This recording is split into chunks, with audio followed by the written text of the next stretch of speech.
Hello बच्चों, my name is गगन और आज के इस वीडियो में हम करेंगे सीबीएसई द्वारा रिलीज किए हुए कॉम्पिटेंसी बेस्ड क्वेश्चंस जो कि हैं टॉपिक अरिथमेटिक प्रोग्रेशन पे। क्लास 10 के स्टूडेंट्स के लिए ये बहुत ज्यादा इंपॉर्टेंट टॉपिक है और पहले क्वेश्चन से हम यहाँ पर शुरुआत कर रहे हैं। क्वेश्चन क्या कह रहा है, देखो, the cylindrical bumps on top of Lego blocks are called studs. Lego blocks होते हैं जिससे बच्चे एक ब्लॉक के ऊपर दूसरा ब्लॉक अटैच करके कुछ ना कुछ बनाते हैं, तो इस तरह के होते हैं। इसके ऊपर जो सिलेंड्रिकल बम्प्स है उसको कहते हैं स्टड्स। ठीक है, प्रगुन, कोई बच्चा है Pragun, has built a solid inverted Lego pyramid. इस तरह से उसने लेगो पिरामिड बनाया है और the number of studs in successive floors forms an arithmetic progression. हर एक के बाद एक फ्लोर पे जो टोटल नंबर ऑफ स्टड्स हैं वो एपी बना रहे हैं, अरिथमेटिक प्रोग्रेशन बना रहे हैं।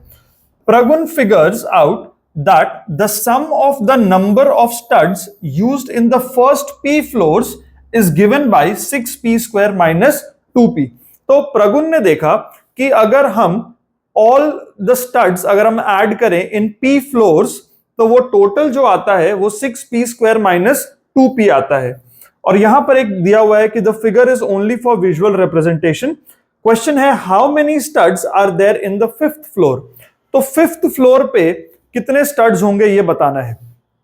ठीक है, तो सबसे पहले हम ये देखते हैं कि फर्स्ट फ्लोर पे कितने होंगे। अगर total number of studs in the first P floors अगर 6p स्क्वायर माइनस 2p है और हम p की वैल्यू अगर 1 डालते हैं तो sum of the studs in the first floor क्या आएगा, ये आएगा 6 into 1 square minus 2 into 1। 6 into 1 square होता है 6, 2 इंटू 1 होता है 2, तो जब इसको माइनस करेंगे तो यहां पर आएगा 4। Sum of studs on the first floor is 4, यानी कि पहला टर्म जो एपी का है वो है 4। ठीक है, ये हमें पता चल गया। S1 का मतलब क्या होता है, सम ऑफ फर्स्ट टर्म्स, तो पहले टर्म का सम क्या होगा वो खुद ही होगा।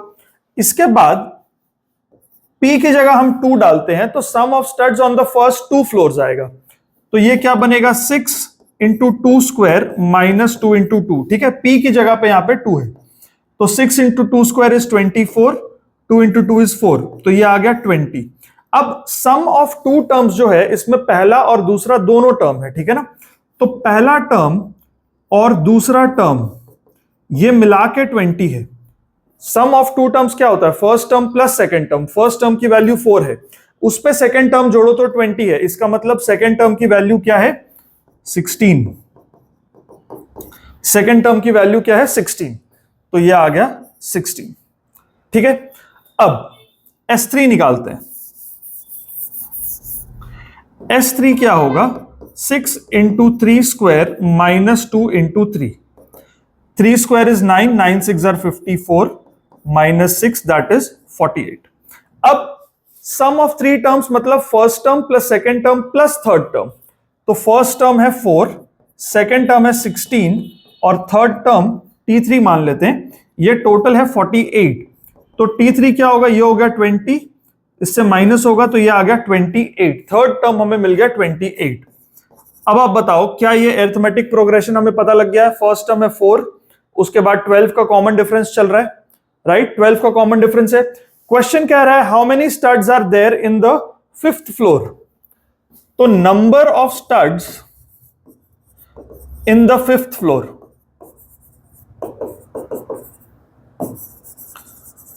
ये क्या होगा, फिफ्थ टर्म के बराबर होगा, जो भी फिफ्थ टर्म है उसी के बराबर होगा। तो फिफ्थ टर्म क्या होता है बेटा, a plus 4d।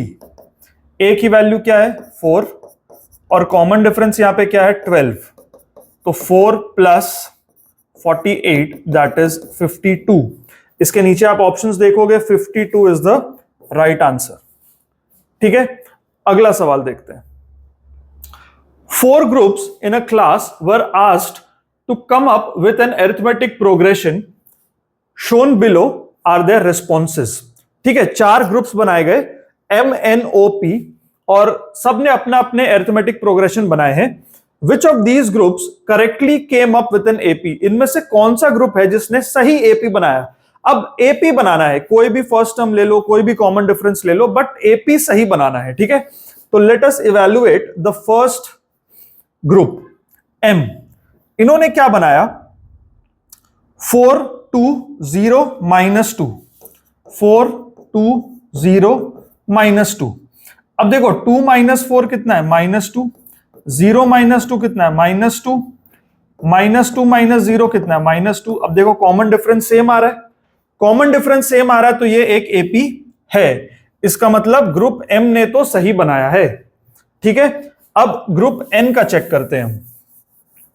Group N का क्या एपी है, 41, 38.5, 36, 33.5 एंड सो ऑन। तो सेकेंड टर्म से फर्स्ट टर्म माइनस करो, 38.5 से 41 माइनस करोगे तो ये आना चाहिए -2.5, है ना, -2.5। 36 से 38.5 माइनस करोगे तो ये भी -2.5 है। 33.5 से 36 माइनस करोगे तो ये भी -2.5 है। यहां पर भी आप देखो कॉमन डिफरेंस जो है वो सबका सेम है, इसका मतलब ग्रुप एन ने भी जो एपी बनाया है दैट इज करेक्ट। अब थर्ड ग्रुप को इवैल्यूएट करते हैं, -19, -21, -23, -25 एंड सो ऑन। यहां पे भी आप देखोगे बेटा कॉमन डिफरेंस जो है ना ये -2 का चल रहा है, -21 -19, तो ये क्या होगा, -21 + 19 -2। फिर -23 से हम सब्ट्रैक्ट करेंगे -21, तो ये होगा -23 + 21, ये भी -2 है। -25 से हम सब्ट्रैक्ट करेंगे -23, तो ये होगा -25 + 23, ये भी -2 है। तो यहां पे भी जो कॉमन डिफरेंस है वो सेम है, इसका मतलब थर्ड ग्रुप ने भी जो एपी बनाया है वो बिल्कुल ठीक है। और फोर्थ ग्रुप ने क्या किया है, -3 -3 -3 -3, सेम सीक्वेंसेस, सेम नंबर्स को कंटिन्यू करके सीक्वेंस बनाया है। अब यहां पर आप थोड़ा सा दिमाग लगाओ और बताओ कि ये एपी है कि नहीं। ठीक है, ये एपी है, आपको कमेंट में बताना है कि इसमें कॉमन डिफरेंस क्या है। ठीक है, एक्चुअली में ये एपी है, कमेंट में बताओगे कि ये कैसे एपी है। तो इसका सही आंसर क्या होगा, all the groups M and O P, M N O P सबने अरिथमेटिक प्रोग्रेशन ठीक बनाया है, ये इसका आंसर होगा। अगला question, Priya is preparing for the bicycle marathon, her racing bicycle has a device to calculate the number of kilometres she cycled. तो प्रिया एक साइकिल मैराथन में पार्टिसिपेट कर रही है और उसके साइकिल में एक ऐसा डिवाइस है जो किलोमीटर्स बताएगा कि कितने किलोमीटर साइकिल चल चुका है। She decides to increase the distance she cycles every day by a fixed number of kilometres. तो प्रिया ने बोला कि एवरी डे एक सर्टेन नंबर ऑफ किलोमीटर्स बढ़ाते जाएंगे अपनी डेली साइकिलिंग में। ठीक है, उसकी प्रैक्टिस ऐसे करनी है। On the first day Priya cycled 8 kilometres, in 10 days she cycled a total of 170 kilometres. तो एक एपी की तरह उसने साइकिल चलानी शुरू करी। पहले दिन 8 किलोमीटर चलाया, फिर एक certain number of kilometres add कर दिया, उसके अगले दिन फिर उतना ही ऐड करा तो एक एपी बन गया। 10 दिन के अंदर टोटल उसने 170 किलोमीटर्स साइकिल कर लिया। क्वेश्चन पूछ रहा है how many kilometres did she cycle on the third day. तो यहां पे जो एपी बना है, let the common difference be equal to D. तो फर्स्ट टर्म क्या है, फर्स्ट टर्म है 8, ठीक है, और कॉमन डिफरेंस डी है। 10 डेज में टोटल 170 किलोमीटर चला है, तो सम ऑफ 10 टर्म्स इज 170। तो सम ऑफ n टर्म्स का फॉर्मूला क्या होगा, n/2 2a plus n-1 into D. तो यहां पे n की जगह 10 डालेंगे और सम है 170,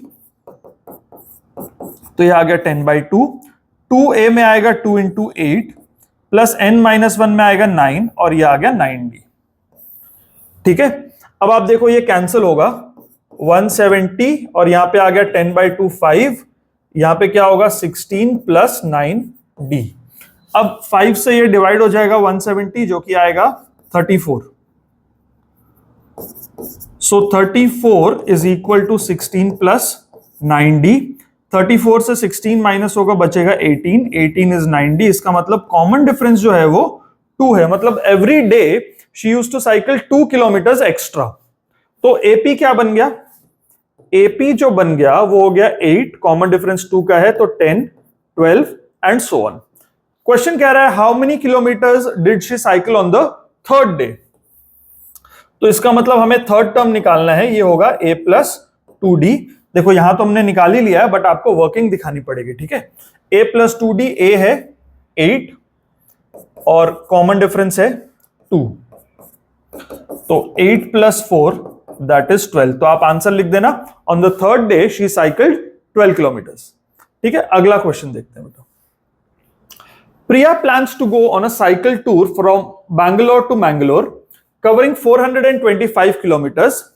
She travels 20 kilometers on day 1 and increases the distance covered each day by 5 kilometers. ठीक है, अब क्वेश्चन बोल रहा है कि 425 किलोमीटर्स का जर्नी है, उसको कवर करना है।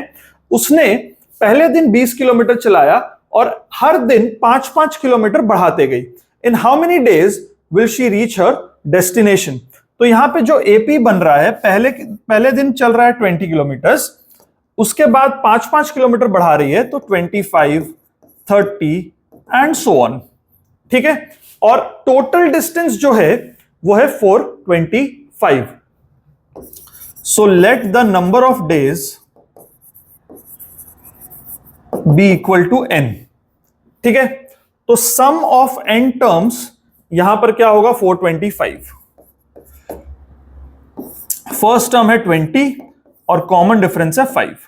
अब आप फॉर्मूला लगा लो, sum of n terms is n by 2, 2a plus n minus 1 into D.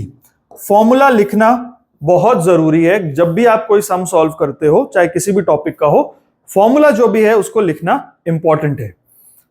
यहां पर अब वैल्यूज पुट करो। सम ऑफ n टर्म्स यहां पर है 425, ये होगा n बाई 2, 2a का मतलब हो गया 2 into 20 plus n minus 1 into D कितना है? 5। तो ये हो गया 425 is equal to n by 2, 40 plus 5n minus 5। इसको इधर हम भेज दें तो ये हो गया 850 इज इक्वल टू n, और यहां से हो गया 35 प्लस 5n। ठीक है, यहां से अगर हम 5 कॉमन ले लेते हैं, यहां से 5 कॉमन लिए तो ये 5n हो गया, यहां पे हो गया 7 प्लस n। इसको कैंसिल करते हैं, 170 आएगा, तो यहां से बनेगा 170 is equal to 7n plus n square, और क्वाड्रेटिक बन गया अपना n square plus 7n minus 170 is equal to 0।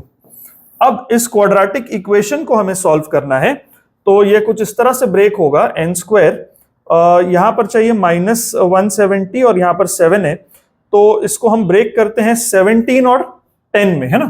तो n square plus 17n minus 10n minus 170 is 0। तो यहां पे हमने n कॉमन ले लिया, n प्लस 17 माइनस 10 कॉमन ले लिया, n plus 17 that is 0। So n plus 17 और n माइनस 10 इज 0। तो या तो n होगा माइनस 17 या तो n होगा 10। अब नंबर ऑफ डेज तो नेगेटिव नहीं हो सकते, तो n is equal to 10 is the right answer. उसको 10 दिन लगेंगे ये डिस्टेंस को कवर करने में।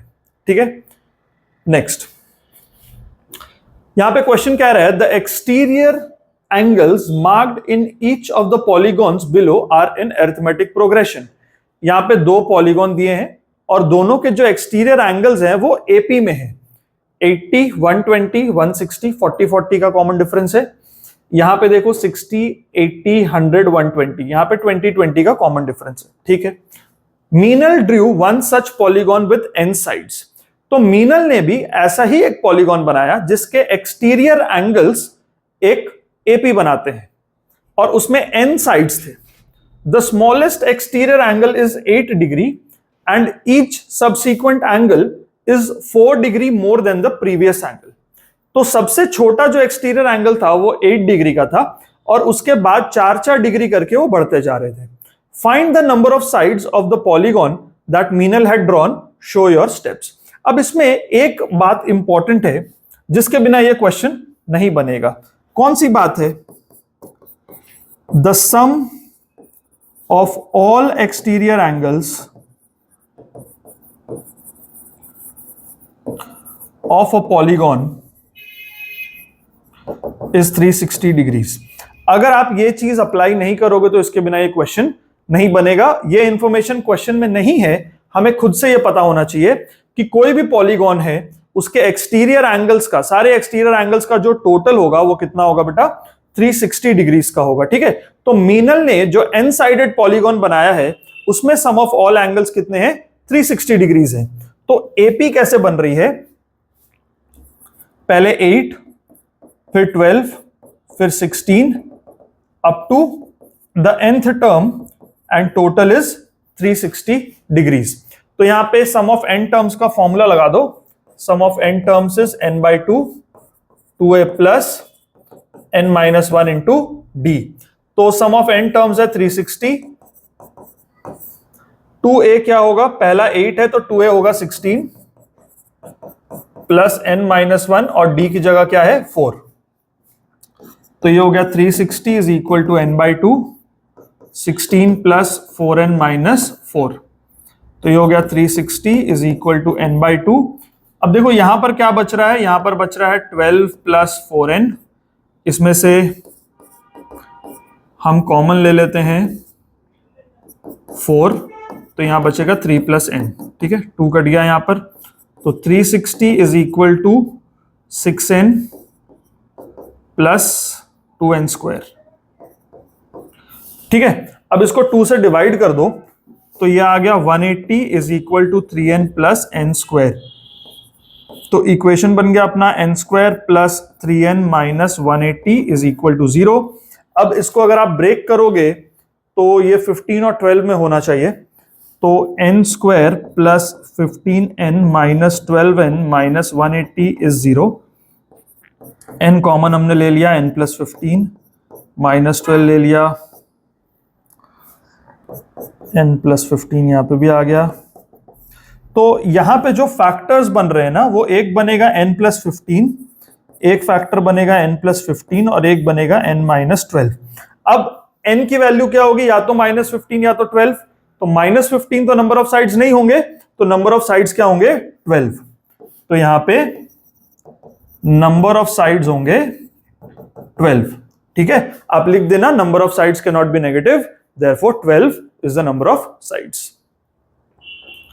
अगला question, Sana decided to start practicing up for an upcoming marathon. She decided to gradually increase the duration. She ran for 10 minutes on day 1 and increased the duration by 5 minutes every day. From which day onwards will she be running for 2.5 hours or more? अब ये बड़ा important question है। इसमें question कह रहा है कि सना ने रनिंग के लिए प्रैक्टिस करनी शुरू की और पहले दिन 10 मिनट दौड़ी। ठीक है, उसके बाद हर दिन 5 मिनट एक्स्ट्रा उसने दौड़ना शुरू किया। मतलब पहले दिन 10 minute, 15 minute, 20 minute, 25 minute and so on.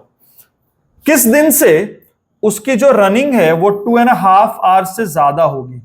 2.5 hours जो होता है वो होता है 150 मिनट्स। ठीक है, अब यहां पर जो एपी बन रहा है ना, वो क्या बन रहा है? 10, 15, 20 एंड सो ऑन। अब हमें बताना है कि किस दिन उसकी रनिंग 150 मिनट से ज्यादा होगी। मतलब nth टर्म की वैल्यू 150 से ज्यादा होनी चाहिए। Now let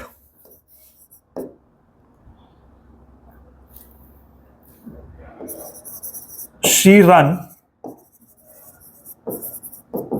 more than 2.5 hours on the nth day। इसका मतलब ये हुआ कि जो nth टर्म है it is greater than 150। 2.5 hours का मतलब क्या है? 150 मिनट्स। अब यहां पर हम मिनट्स में क्यों ले रहे हैं? क्योंकि पहले दिन का जो टाइम है वो मिनट्स में है और डेली जो इंक्रीमेंट है वो भी मिनट्स में है। तो यहां पर भी 2.5 आवर्स को हमें मिनट्स में कन्वर्ट करना पड़ेगा। ठीक है, तब nth टर्म की वैल्यू है ग्रेटर देन 150। तो nth टर्म होता है बेटा a plus n minus 1 into D. ये हम खोज रहे हैं ग्रेटर देन 150, ठीक है। a की वैल्यू लगाओ 10 प्लस n-1 और 5, d की जगह 5, इट इज ग्रेटर देन 150। यहां पर होगा 10 प्लस 5n-5 ग्रेटर देन 150। ये क्या हो गया, ये हो गया अपना 5 plus 5n greater than 150। 5 common ले लो यहां से, 1 प्लस n ग्रेटर देन 150, इसको कैंसिल करो तो 1 plus n is greater than 30, n is greater than 29। अब ग्रेटर देन 29 है, इसका मतलब 30th डे पे, ठीक है, on which day she will be running for more than 2.5 hours, इसका मतलब on the 30th day she will be running for more than 2.5 hours, या ये बोल रहा है रनिंग फॉर 2.5 hours और मोर, ग्रेटर देन और इक्वल टू, ठीक है, यहां पे ग्रेटर देन और इक्वल टू लगेगा, ठीक है। तो n इज ग्रेटर देन और इक्वल टू 29, इसका मतलब on 29th day she would run 2.5 hours, ठीक है। 29th डे को वो 2.5 घंटे दौड़ेगी, मतलब 150 मिनट दौड़ेगी, उसके बाद फिर उससे ज्यादा ही दौड़ेगी, ठीक है ना। 2.5 hours और मोर, मतलब इसीलिए ग्रेटर देन और इक्वल टू हमने यहां पे दोनों लिया है, ठीक है। तो 29th डे को उसकी जो रनिंग होगी दैट वुड बी 2.5 hours और मोर। नेक्स्ट, यहां पे क्वेश्चन कह रहा है a stone is thrown into still water and the figure below represents the concentric circular phenomena known as the ripple effect. Concentric circles क्या होते हैं, कॉमन सेंटर के साथ डिफरेंट रेडियस के जो सर्कल होते हैं। The radius of the first circle is 3 if the radius of each subsequent circle is 4 centimeter more than the previous, which circle has a radius of 43 centimeter।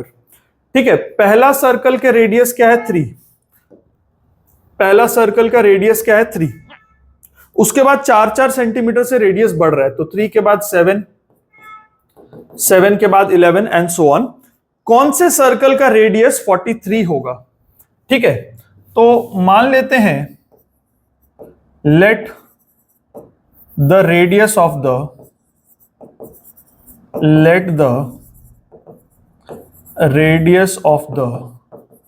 nth circle be 43 centimetre. इसका मतलब जो nth term है वो है 43। nth term क्या होता है बेटा, a plus n-1 into D, इसकी वैल्यू है 43। a क्या है 3 और d क्या है 4, तो n-1 इंटू 4, 43 माइनस 3 इज 40, यहां पर आ गया 10, n-1 इज 10, इसका मतलब n इज इक्वल टू 11। इसका मतलब जो 11th सर्कल होगा उसका रेडियस क्या होने वाला है, 43 सेंटीमीटर होने वाला है। अगला क्वेश्चन देखो, again very very important question. यहां पे क्या बोल रहा है कि एक एक्सपेरिमेंट किया गया जिसमें एक बकेट था और एक मग था, उसको यूज करके वाटर कंजम्पशन के बारे में एक एक्सपेरिमेंट हुआ। Buckets volume is 30 litres and mugs volume is 1/20 of the bucket. 1/20 of the bucket का मतलब क्या हो गया, मग की वॉल्यूम है 1.5 लीटर, ठीक है। बकेट की वॉल्यूम 30 लीटर्स और मग की वॉल्यूम है 1.5 litre. The bucket has 1 litre of water before the tap is turned on. Bucket में पहले से 1 लीटर पानी है। The tap is filling the bucket at a constant rate of 0.1 liters per second and every 30 seconds he takes a mug full of water from the bucket। अब tap जो है every second वो 0.1 litre fill कर रहा है और 30 seconds के बाद एक मग पानी जो है वो निकाला जा रहा है। Write an arithmetic progression for the volume of water in the bucket every 30 seconds। अब आप एक चीज को यहां पर नोट करो, 0.1 लीटर्स पर सेकेंड है, मतलब 3 लीटर्स इन 30 सेकेंड्स, ठीक है। ये कैलकुलेशन आप कर लो, 0.1 लीटर एवरी सेकेंड, तो 30 सेकेंड्स में 3 लीटर। तो टैप जो है वो 3 लीटर भर रहा है और 30 सेकेंड्स के बाद 1.5 लीटर मग पानी निकाल देता है। अब क्वेश्चन क्या कह रहा है कि एवरी 30 सेकेंड्स मग 1.5 लीटर निकाल रहा है और टैप 3 लीटर भर रहा है, तो 30 सेकंड के बाद ओवरऑल उसमें 1.5 लीटर ऐड ही हो रहा है। तो स्टार्टिंग में ये 1 लीटर था, आफ्टर 30 सेकेंड्स 1 प्लस 1.5 हो गया तो 2.5 हो गया। फिर आफ्टर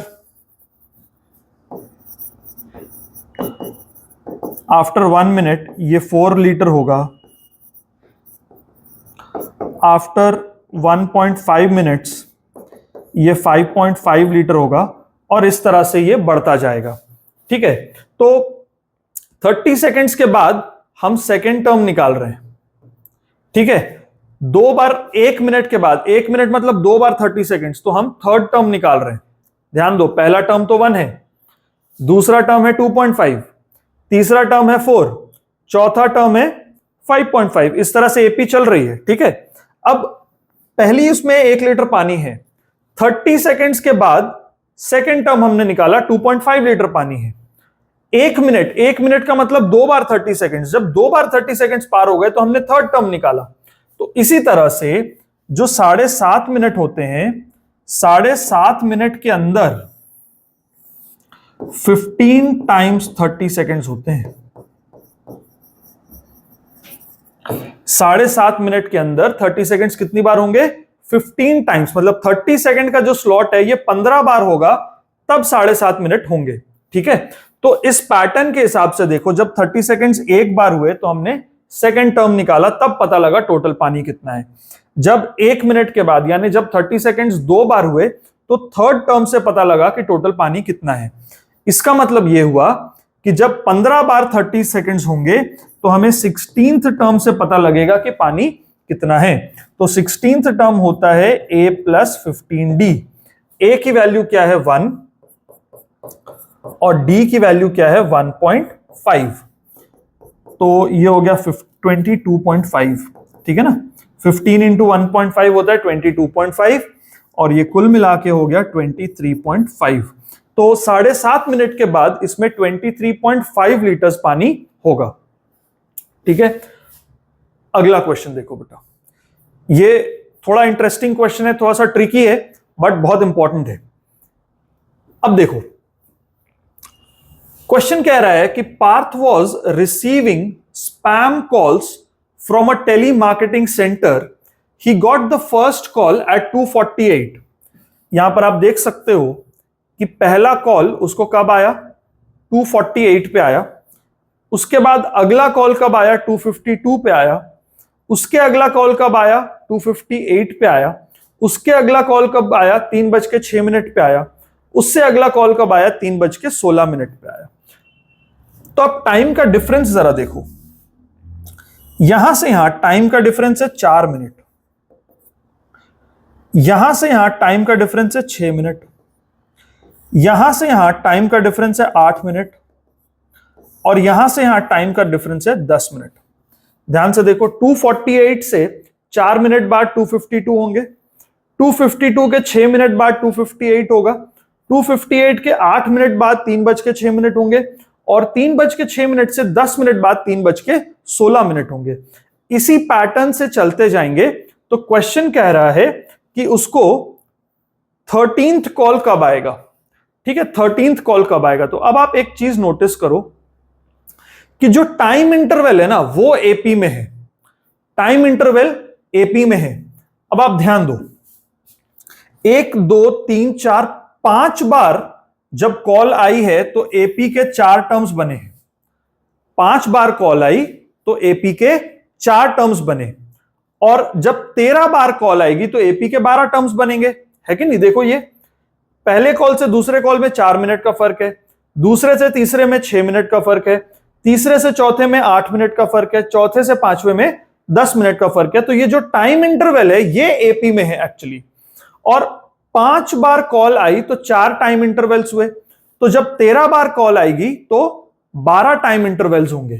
तो यहां पर एपी कैसा बन रहा है? 4 6 8 10 and so on up to the 12th term. I hope ये क्लियर है, 12th टर्म तक। अब इस टाइम से लास्ट कॉल में कितना गैप होगा? वो इस सभी एपी के टर्म्स का टोटल होगा, राइट। तो यहां पर हमें सम ऑफ 12 टर्म्स निकालना है जो होगा 12/2। आप फॉर्मूला लिख देना, sum of n terms is n/2 2a plus n-1 into d. ठीक है, फॉर्मूला लिख के शुरू करो। 2a का मतलब क्या होगा, 2 इंटू 4 प्लस 12-1 डी की वैल्यू क्या है 2, कॉमन डिफरेंस यहां पे 2 का है। तो सम ऑफ 12 टर्म्स क्या होगा बेटा, 12/2 6, 2 4 8 और यहां पर 12-1 11, 11 इंटू 2 22। तो यहां पे आ गया 6 इंटू 30 दैट इज 180। इसका मतलब 12 टर्म्स का जो सम है वो कितना आ रहा है 180, यानी 180 मिनट। यानी कि जो लास्ट कॉल आएगी वो फर्स्ट कॉल से 180 मिनट के बाद आएगी, यानी कि 3 घंटे के बाद आएगी। ठीक है, तो हम लिख सकते हैं 13th कॉल